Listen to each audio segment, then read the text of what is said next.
और फिर आप कहते हैं हिंदू मुसलमान होता है चुनाव के अंदर। गांधी जी ने कहा था कि वंदे मातरम भारत के स्वतंत्रता आंदोलन के दौरान लाखों लोगों को प्रेरित करने वाला गीत है, पॉइंट नंबर 1। लेकिन गांधी जी कुछ मानते थे कि इस गीत के कुछ हिस्से देवी दुर्गा के रूप में मां की आराधना वाला भाग कुछ लोगों की धार्मिक, बस यही तो सारी प्रॉब्लम की जड़ थी। यार ये सुनते नहीं, यही प्रॉब्लम की जड़ थी। देखिए ये प्रॉब्लम है, ये प्रॉब्लम। अगर अबू आसिम साहब अगर एक बात बोल रहे हैं, उनकी एक राय है, मैं बताता हूं वंदे मातरम मेरी ये राय है, अब सुनिए। लेकिन गांधी जी की भी उस पर एक राय थी।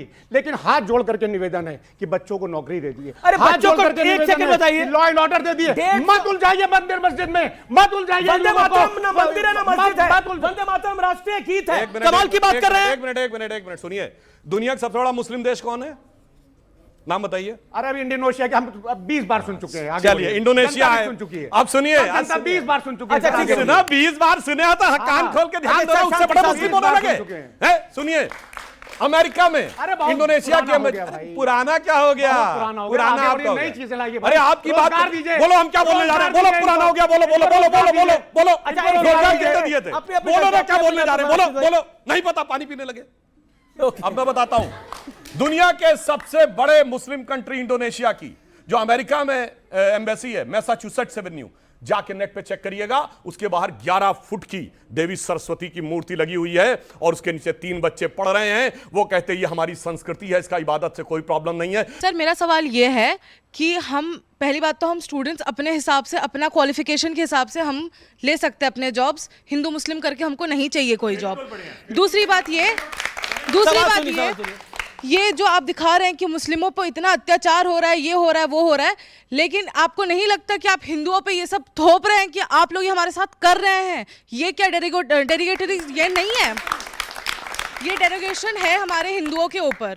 ओके ये डेरिगेशन है हमारे हिंदुओं के ऊपर। फराज किद भाई बार बार ये बोलना, देखिए ये तो इस देश के अंदर, अब देखिए ये देश आजाद हुआ, धर्म के ये देश आजाद हुआ, उसके बाद धार्मिक आधार पर बंटवारा हुआ, धार्मिक आधार पर बंटवारा हुआ इस देश का। ओके क्या सवाल है आपका, आप खड़े होकर पूछिए, क्या पॉइंट है आपका? सर मेरा सवाल आपसे है कि आपने कहा कि शिक्षा और स्वास्थ्य की बातें नहीं करते हैं बीजेपी, तो आप क्या शिक्षा और स्वास्थ्य की बातें करके चुनाव जीतना चाहते हैं? शिक्षा और स्वास्थ्य की बात करके चुनाव जीतना चाहते हैं, सब चुनाव जीतना चाहते हैं। ओके क्या सवाल है?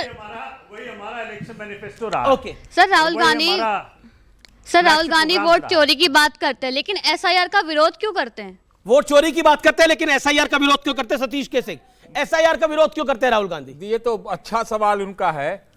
अब देखिए एसआईआर का किसी ने विरोध नहीं किया है, और मैं एक किसी ने संसद में, अरे सुनिए, अरे नहीं किया, आप संसद में प्रदर्शन किया, फोटो लगी, सब क्या? अरे भाई आप सुनिए ना, जिस तरह से जो आप लोग करवाते हैं, आपकी जो अनुषंगिक संगठन इलेक्शन कमीशन उसका विरोध है। कोर्ट में गए लोग, कोर्ट में आपने तो आधार ही नहीं माना। सतीश जी आप बोल लीजिए। आपने मैं इनसे बहस करने के लिए तैयार, आधार माना क्या?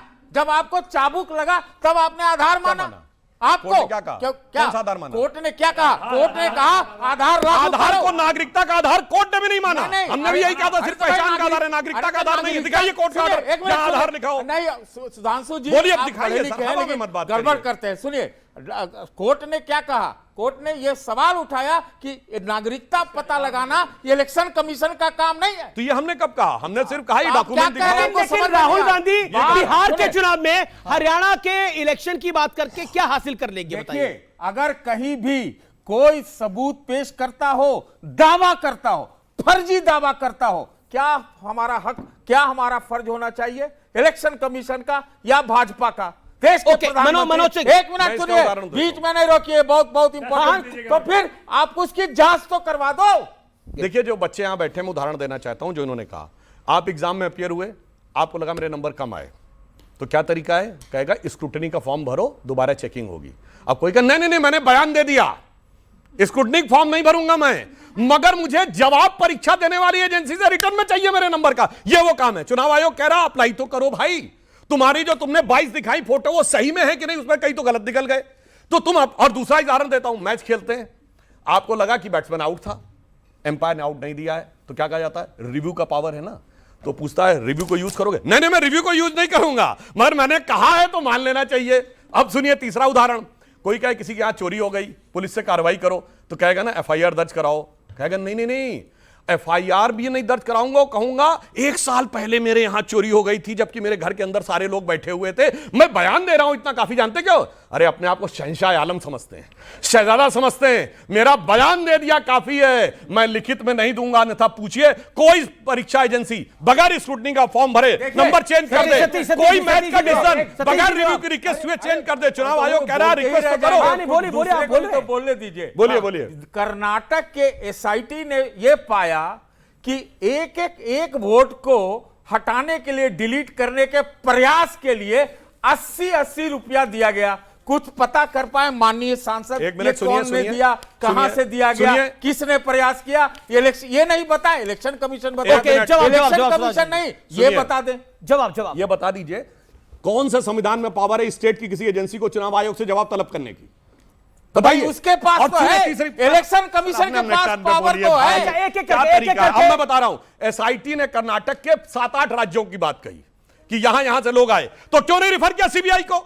7-8 राज्यों का कर्नाटक ऑडियंस के सवाल को ऑडियंस के सवाल को क्या सवाल है? सर मेरा सवाल सर से है कि इन्होंने कहा कि लालू का लाल आएगा बवाल आएगा, तो इसका अर्थ यह है कि लालू का लाल आएगा बवाल आएगा रोजगार आएगा।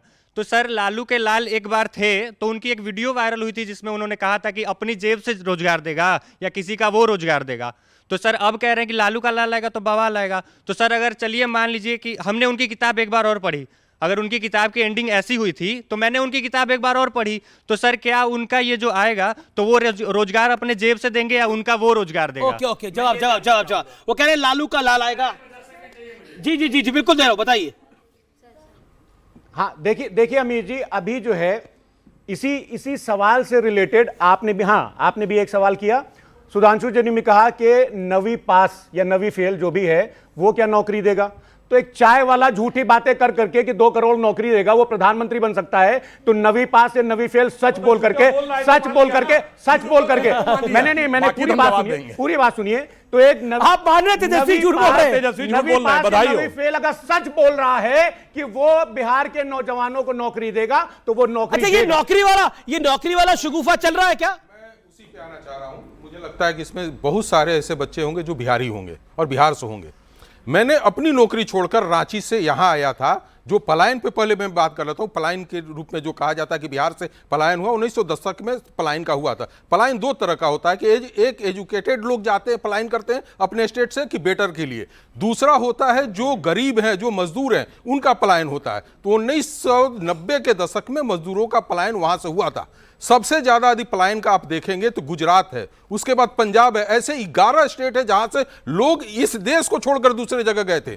इसलिए नहीं छोड़कर गए थे कि उनके वहां पे रोजगार नहीं था या नहीं था उससे बेटर अपने लाइफ को जीने के लिए। तो सर जो एसआईआर वाला मामला था, पहले आप सब खुद चिल्ला रहे थे कि वोट चोरी हो रहा है। अब एसआईआर जब 2.0 आने की बात हो रही है तो सब जगह ऐसे तहलका सा मच गया है कि जैसे उन्हीं के वोट जा रहे हो। एसआईआर की बात कर रहे थे कि एसआईआर जो है वो डुप्लीकेट वोट हटाएगा, गलत वोट निकालेगा। इनके बड़े आइडियोलॉग हैं राकेश सिन्हा जी, 2 जगह वोट दिए। वो 5 तारीख को वोट यहां दिए हैं।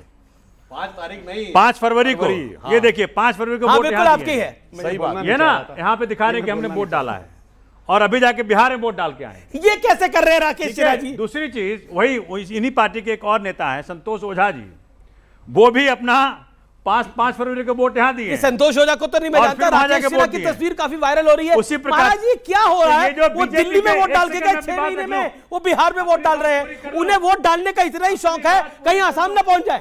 मानिए अमीर जी 1 सेकंड मैं अपनी बात पूरी कर लूं। तो एसआईआर इलेक्शन कमीशन ने इन्हीं के लिए कराया कि भाई इनके जो लोग एक सेट ऑफ पीपल हैं, 5 लाख लोग पहले महाराष्ट्र में वोट डालेंगे, उन्हीं को उठा करके वोट बनवा दीजिए, फिर हरियाणा में उनका वोट बनवाइए, फिर दिल्ली में और वही जाके वोट बनवाइए, फिर बिहार में। और जो 5 लाख लोग इनके शिफ्ट करते रहते। राहुल गांधी ने भी इस बात कही, बीजेपी की बात है। इलेक्शन कमीशन का मुंह बंद है। सुनिए, इलेक्शन कमीशन के मुंह से कोई बात नहीं है इसके खिलाफ, पर बीजेपी तो बोल रही है। नहीं बोल रही है बीजेपी। सुनिए मैं इसका जवाब देता हूं, बिल्कुल टेक्निकल। राकेश सिन्हा जी ने स्पष्ट किया कि उन्होंने फरवरी में वोट दिल्ली में डाला था, उसके बाद ड्यू प्रोसेस के द्वारा उन्होंने दिल्ली में अपना वोट कटवाया और बिहार में जाके जहां के वो मूल निवासी हैं बेगूसराय, वहां पर उन्होंने अपना वोट जुड़वाया। जब दिल्ली में चुनाव आएगा फिर यहां के मूल निवासी बन जाएंगे। ये क्या बात है? सर अपने प्रोफेसर है दिल्ली में। सुनिए अब समस्या तब है जब आप 2 जगह वोटर हो। मगर मैं बताना चाहता हूं, आपको पता है बिहार का जो सीमांचल इलाका है पूर्णिया, अररिया, किशनगंज, उन सब जिलों में कुल पॉपुलेशन से 25% ज्यादा आधार कार्ड थे।